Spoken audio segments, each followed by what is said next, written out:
Hello everyone, welcome back to Salient English Edu Service। आज से एक नया वीक हम लोग शुरू करने जा रहे हैं।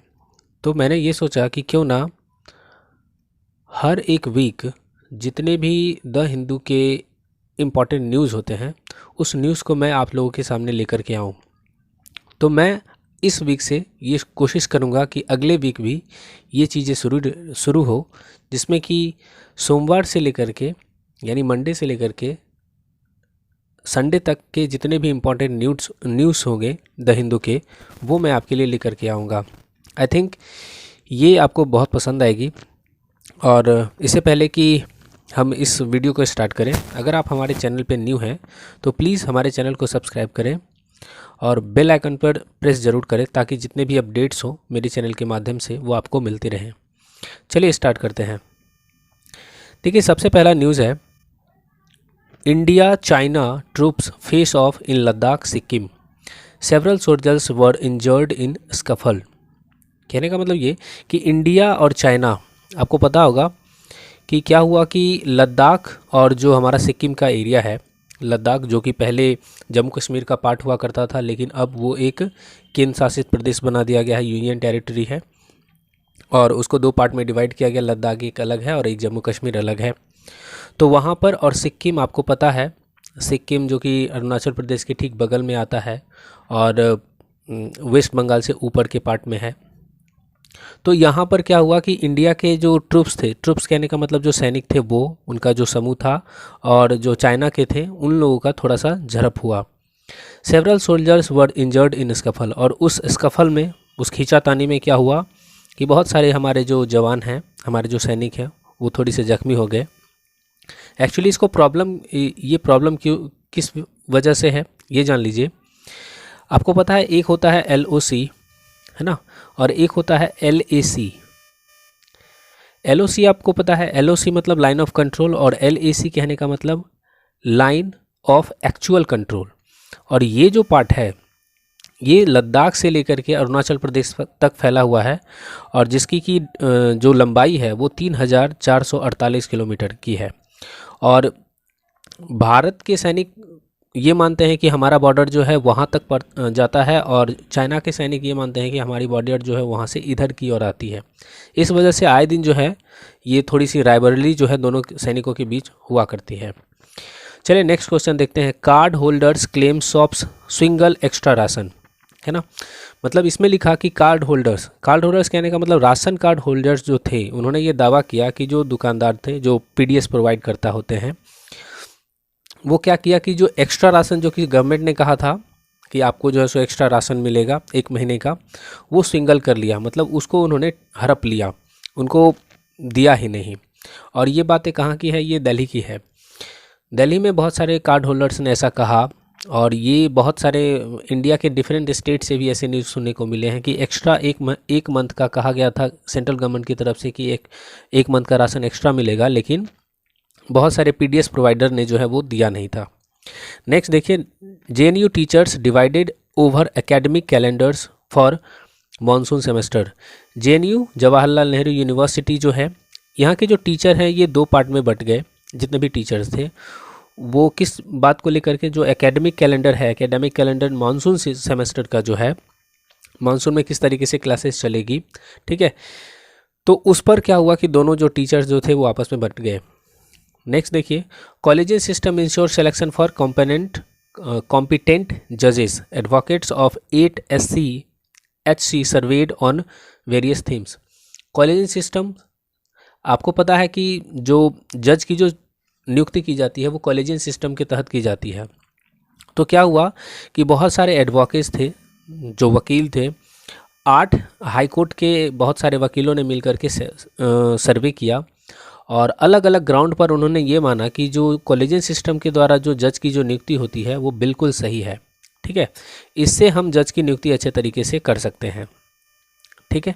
नेक्स्ट देखिए, नेक्स्ट है IIT JEE top rankers offer free dot solving sessions. मतलब क्या हुआ है कि एक IIT है, मतलब एक जो है टॉप रैंकर के कुछ IITians हैं, और उन्होंने एक जो है सो प्रस्ताव प्रस्तुत किया है कि वैसे कोई व्यक्ति, ठीक है, जो कि आईआईटी की जो तैयारी कर रहे हैं, प्रिपरेशन कर रहे हैं, तो उनको क्या करेंगे कि वो एक डॉट सॉल्विंग सेशन दिया करेंगे, ठीक है। और ये एक स्टार्टअप है और इसने ये कहा है कि 30 दिनों तक क्या होगा कि वो ऑनलाइन मटेरियल प्रोवाइड करेंगे। जितने भी आईआईटी एस्पायरेंट्स हैं वो यहाँ पर आकर के और अपना जो है डॉट जो भी है वो अपना सुलझा सकते हैं। तो ये एक न्यूज़ था। नेक्स्ट है SC sets a panel to look into J&K Kashmir internet curbs. मतलब सुप्रीम कोर्ट जो है उन्होंने एक पैनल को गठित करने की पहल की है। किस लिए? तो लुक इनटू, एक मामले की छानबीन करने के लिए जिसमें कि जम्मू कश्मीर में इंटरनेट पाबंदी लगी हुई है। कर मतलब होता है प्रतिबंध लगाना या फिर पाबंदी लगाना। आपको पता है कि जम्मू कश्मीर में जब से आर्टिकल 370 जो है वो उसको डाइल्यूट किया गया, हटाया गया, उसके बाद से वहाँ पर 4G इंटरनेट कनेक्टिविटी बंद कर दी गई। बहुत दिनों के बाद जो है सो 2G इंटरनेट कनेक्टिविटी प्रोवाइड की गई, लेकिन वो भी लिमिटेड रेस्ट्रिक्शंस के साथ, मतलब वहाँ पे रोक लगी हुई थी, बहुत सारी चीज़ें थी। और इसमें जो याचिका करता है प्लीज़ साउथ, जो याचिका करता है, उन्होंने ये कहा कि रीएस्टोरेशन मतलब पुनः बहाल की जाए जो 4G फैसिलिटी है, ठीक है। 4G फैसिलिटी अभी भी मतलब बहुत दिन हो गए हैं, अब तक 4G कनेक्टिविटी इंटरनेट जो है जम्मू कश्मीर में प्रोवाइड नहीं की गई है। Next, Indian part of race to develop a vaccine, K Vijay Raghavan principal science adviser. अब ये क्या न्यूज़ है?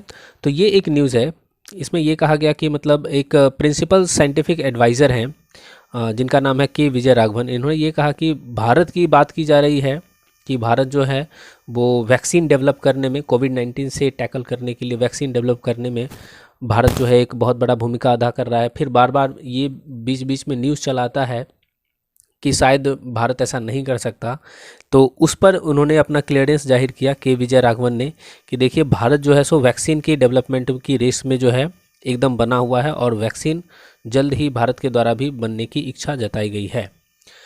चलिए नेक्स्ट स्लाइड पे चलते हैं। Next slide, nomination for Gandhi peace prize extended from April 30 to June 15। मतलब क्या हुआ है कि जो गांधी पीस प्राइज़ जो दिया जाता है, शांति के क्षेत्र में दिया जाता है, इसके लिए जो नॉमिनेशन जो होने वाले थे उसकी अंतिम तारीख थी 30 अप्रैल, लेकिन इसको लॉकडाउन के चलते बढ़ा करके 15 जून कर दिया गया है। उसके बाद Europe emerges from curbs but Asia fears a second wave. अब ये बहुत इंपॉर्टेंट न्यूज़ है। मतलब यूरोप में आपको पता है स्पेन था, फिर उसके बाद पुर्तगाल था और फ्रांस था यहाँ पर, और इतने इसके अलावा ब्रिटेन भी, बहुत सारे यूरोपियन कंट्रीज़ जो थे कोविड-19 से बहुत ज़्यादा उन्होंने अटैक को झेला। लेकिन अब जो है वो धीरे धीरे जो प्रतिबंध लगाए गए थे उसको वो धीरे धीरे इमर्ज कर रहे हैं, मतलब हटा रहे हैं। बट लेकिन एशिया के लिए बहुत ही दुख वाली बात यह है कि हो सकता है कि कोविड-19 की जो दूसरी लहर है वो एशिया में आ सकती है, क्योंकि आपको पता है चाइना के वुहान से शुरू हुआ था और ऐसा तो कहा जा रहा है कि वहाँ चाइना पूरी तरीके से उसको कंट्रोल कर लिया है, लेकिन बाद में जब चाइना में फिर से रिस्ट्रिक्शंस हटाए गए, पुनः सभी सेवाएं शुरू की गई, बहुत सारे असिम्टोमेटिक केस आने लगे, मतलब लक्षण किसी प्रकार का कुछ भी नहीं दिखता था, लेकिन वो कोविड-19 से पीड़ित था, बहुत सारे लोग ऐसे थे। नेक्स्ट देखिए, PM account announces 20 lakh crore rupees economic stimulus package, ठीक है। अब स्टिमुलस वर्ड बहुत इंपॉर्टेंट है, इस चीज़ को ध्यान दीजिए आप। स्टिमुलस मतलब क्या होता है? स्टिमुलस मतलब होता है किसी भी प्रकार का जब आप ऐड देते हैं, है ना, प्रोत्साहन, कोई राशि देते हैं जिससे कि क्या हो कि डेवलपमेंट आए, तो उसको ध्यान में रखते हुए ये इनिशिएटिव स्टार्ट किया गया है। प्रधानमंत्री जी ने राष्ट्र के नाम संबोधन में कहा था कि भारत को जो है 20 लाख करोड़ रुपए का पैकेज मिलेगा और जो कि भारत की जीडीपी का 10% होगा, ठीक है। ये जो है इकोनॉमी को बूस्ट करने के लिए दिया गया। इसके बाद फिर ये कहा गया कि जो हमारी फाइनेंस मिनिस्टर है निर्मला सीतारमन, वो आकर के समय समय पर कहाँ पे कितना इन्वेस्टमेंट होगा वो सारे की सारे बताया करेंगी, और बहुत आई थिंक 4 या फिर 5 प्रेस कॉन्फ्रेंस में उन्होंने बताया भी है। नेक्स्ट देखिए, Aarogya Setu app mandatory for returning NRIs migrants. एक ऐप है, आपको पता है आरोग्य सेतु, जिसको लेकर के बहुत सारी बातें भी हुई थी। कहा गया था ये कि इससे जो है मतलब आपकी जो प्राइवेसी है वो हनन होती है। तो ये जो है बिल्कुल जो है सो मैंडेटरी कर दिया गया है, यानी अनिवार्य कर दिया गया है वैसे व्यक्तियों के लिए जो कि आ रहे हैं दूसरे देश से, जिसको कि एनआरआई कहा जाता है। एनआरआई कहने का मतलब नॉन रेसिडेंट इंडियन। जो एनआरआई हैं या फिर जो माइग्रेंट लेबरर्स हैं, मतलब दूसरे स्टेट में रह रहे हैं और अपने स्टेट को वो वापस जा रहे हैं, तो उन सभी के लिए क्या होना चाहिए, उनके मोबाइल में आरोग्य सेतु ऐप जरूर होना चाहिए। नेक्स्ट देखिए number, India caught in US China spot over Taiwan से स्टेटस एट WHO। मतलब इंडिया के पास क्या हुआ है कि एक दोहरी स्थिति खड़ी हो गई है। क्यों स्थिति खड़ी हो गई कि इंडिया क्या करे कि चाइना का सपोर्ट करे या फिर वो यूएस का सपोर्ट करे। क्योंकि ताइवान को लेकर के आपको पता है कि ताइवान पे चाइना जो है हम अपना आधिपत्य जमाती है। वो ये कहती है कि ताइवान जो है सो हमारा पार्ट है। ताइवान एक बहुत ही छोटी सी कंट्री है, लेकिन फिर भी मुझे याद है ताइवान ने एक बहुत बड़े मदद की जो है यूरोप को पेशकश की थी, और उसने जो है सो स्पेन में और उसके बाद फ्रांस में जो है सो बहुत सारा उसने मेडिकल फैसिलिटी भेजा था जब कोविड-19 से पूरा यूरोप जो था वो सफ़र कर रहा था। तो अब यूएस ने जो है सो ताइवान को सपोर्ट किया है। उसने ये कहा है कि ताइवान एक अपने आप में अलग से इंडिपेंडेंट कंट्री है। तो इस स्थिति को लेकर के इंडिया क्या करती है, ये देखने वाली बात होगी, ठीक है। और ऐसा इसलिए क्योंकि India set to take next chairperson of WHO, मतलब वर्ल्ड हेल्थ ऑर्गेनाइजेशन जो है, यहाँ पर नेक्स्ट इंडिया को क्या करना है, चेयरपर्सन की जिम्मेवारी छोड़नी है, मतलब जिम्मेवारी लेनी है। रही बात WHO की, तो WHO की जो स्थापना हुई थी, एस्टेब्लिशमेंट इसकी 1948 में हुई थी, और इसका हेडक्वार्टर की बात करें तो ये जेनेवा में है। Taking online exam will prove difficult, nearly 72.2% of surveyed DU students said they had internet connectivity issues। मतलब एक सर्वे किया गया दिल्ली यूनिवर्सिटी के जितने भी स्टूडेंट्स हैं उनका, और उनमें से 100% में 72.2% जो स्टूडेंट्स हैं उनका ये कहना हुआ कि अगर ऑनलाइन एग्ज़ाम लिया जाता है तो ये हमारे लिए बहुत ही ज़्यादा डिफ़िकल्ट वाली सिचुएशन होगी, हमारे लिए अच्छा कहीं से भी नहीं होगा। क्यों? क्योंकि उन सभी में मतलब 72.2% बच्चों का ये कहना था कि हमें जो है सो इंटरनेट से संबंधित इश्यूज़ हो सकते हैं। मतलब इंटरनेट उतनी अच्छी काम नहीं कर सकती है, या फिर हो सकता है ये है कि किसी के पास इंटरनेट का एक्सेस ना हो, है ना। ये Manmeet Singh 58 passes away suffering from ALC। Manmeet Singh 58 साल के थे। ये एक टेबल टेनिस चैम्पियन थे। ये एक बीमारी से ग्रसित थे जिसका नाम है ALC। ये आपका नर्वस सिस्टम से रिलेटेड एक प्रॉब्लम है। इस डिजीज़ से वो पीड़ित थे और 58 वर्ष की उम्र में उनकी डेथ हो गई। इन्होंने जो है जूनियर का टाइटल भी जीता था और डबल का टाइटल भी वो जीत चुके थे। GI tag for Sohrai Khovar painting Telia Rumal. Global indication full form GI का होता है, और ये जो है दिया किस लिए जाता है, किसी खास जगह पर किसी खास चीज़ का बहुत ही ज़्यादा डिमांड होता है और प्रोडक्शन होता है, और उस चीज़ की बहुत सारे जगहों पर डिमांड कई बहुत ज़्यादा हुआ करती है। तो उस चीज़ को रिकॉग्नाइज़ करने के लिए भारत सरकार की तरफ से ये GI टैग दिया जाता है। हुआ ये है कि झारखंड की एक पेंटिंग शैली है जिसका नाम है सोहराई खोवार, और तेलिया रुमाल ये जो है तेलंगाना की एक इंडिकेशन है। इन दोनों को जो है GI टैग दिया गया है। और अगर सोहराई खोवार पेंटिंग की बात करें तो ये रिचुअलिस्टिक म्यूरल है, ठीक है। रिचुअलिस्टिक कहने का मतलब धार्मिक क्षेत्र से संबंधित एक म्यूरल है। ये क्या होता है, म्यूरल में होता ये है कि मतलब कोई एक दीवार होती है और उस दीवार में बहुत बड़ी पेंटिंग जो है वो पिक्चर के रूप से माध्यम की जाती है। और ये कैसे होती है, तो ये इंट्रिकेटली होती है, ठीक है। इंट्रिकेटली कहने का मतलब छोटे छोटे जो हैं पार्ट्स में बहुत सारा डिटेल्स वो दिया हुआ रहता है, और बहुत ही कॉम्प्लिकेटेड तरीके से उसको जो है प्रस्तुत किया जाता है। और ये क्लॉथ पर भी किया जाता है, ठीक है। अगर बात GI टैग की करें तो पहला जो GI टैग मिला था वो दार्जिलिंग टी को मिला था 2004 में। Next, 3.6 million $US in US funding to India labs may be delayed. हुआ ये है कि मतलब बहुत सारे यूएस बेस्ड कंपनी का निगाहें जो है वो इंडिया में है, क्योंकि इंडिया ने बहुत सारी कठिन से कठिन परिस्थिति में भी वर्ल्ड को एक बहुत बड़ा सहायता प्रोवाइड करने की कोशिश की है। तो इस वजह से जो है बहुत सारे लोग ये भी सोच रहे हैं, दूसरी कंट्री के, खास करके यूएस के कंट्री ये भी सोच रहे हैं कि हो सकता है कि वैक्सीन इंडिया में डेवलप हो। तो इसलिए बहुत सारी जो है यूएस की जो कंपनी है वो इंडिया में इन्वेस्ट करना चाह रही है।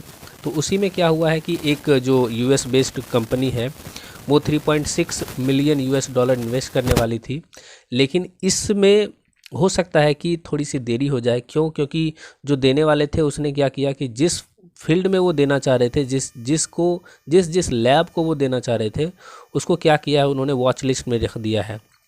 वॉच लिस्ट कहने का मतलब होता है कि पहले कंपनी की या फिर उस लैब की या फिर उस यूनिवर्सिटी की या फिर जहाँ से भी वो बन रही हो उसकी एक कड़ी निगरानी की जाएगी कि दिसंबर 2019 से उसने किस तरीके से काम किया है।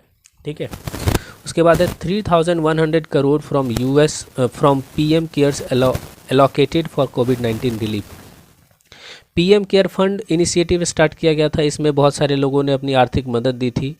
इसमें जो टोटल अमाउंट पहुंचा वो 3,100 करोड़ पहुंचा, और ये जितना भी पैसा मिला वो क्या होगा कि कोविड-19 से रिलीफ में डाल दिया जाएगा। ठीक है। नाउ अ कोविड-19 themed dance bye Paris Lakshmi. एक भरतनाट्यंगना है जिनका नाम है पेरिस लक्ष्मी। इन्होंने एक डांस प्रस्तुत किया है, और वो डांस प्रस्तुत किया गया है कोविड-19 को ध्यान में रख करके। ये एक तमिल सॉन्ग है, और ये लिखा गया है एक पोएट के द्वारा, और जिसको कि म्यूज़िक दिया गया है मलेशिया के एक ग्रुप के द्वारा।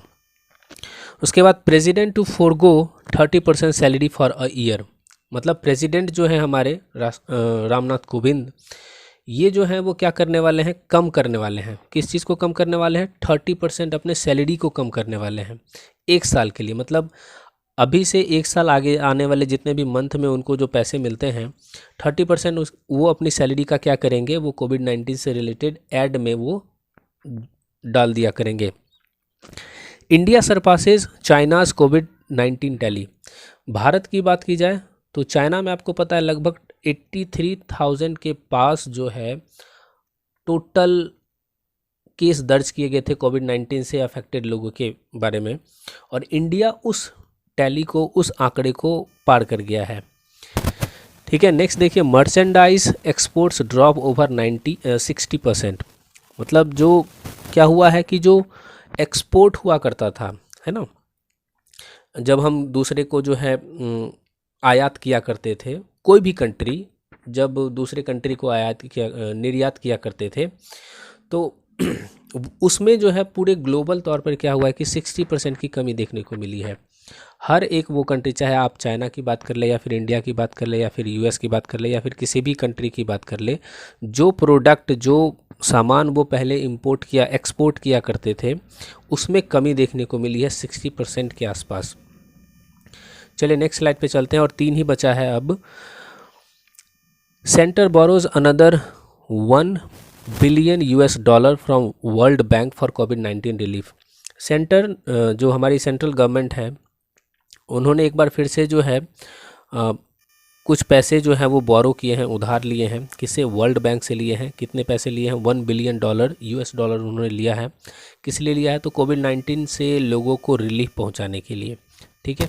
वर्ल्ड बैंक की बात करें तो वर्ल्ड बैंक की स्थापना हुई थी 1944 में।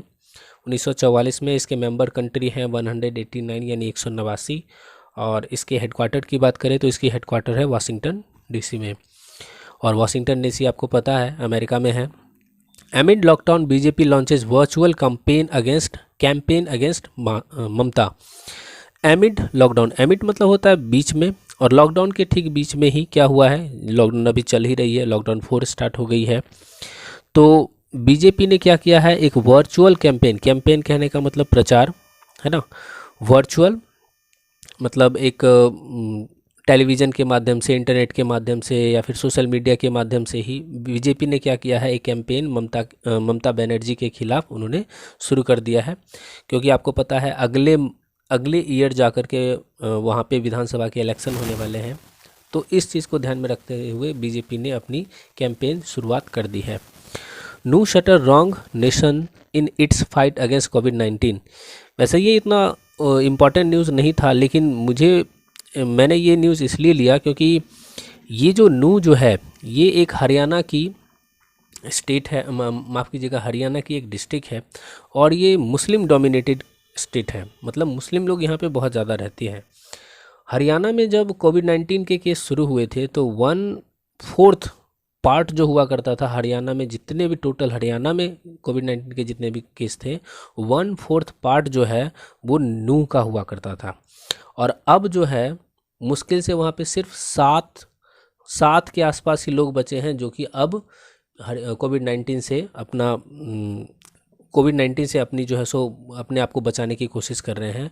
और ये इस न्यूज़ को इसलिए दिया गया, पूरे द हिंदू के न्यूज़पेपर में बहुत बड़े पेज पे ये दिया गया था कि नेशन को मतलब राष्ट्र को जो है सो उसने गलत साबित किया है कि कैसे जो है सो हम कोविड-19 से पार पा सकते हैं। ऐसा इसलिए क्योंकि आपको पता होगा कि कुछ दिनों पहले ये एक डिबेट बहुत ही ज़्यादा हाईलाइटेड हो गया था हिंदू मुस्लिम को लेकर के।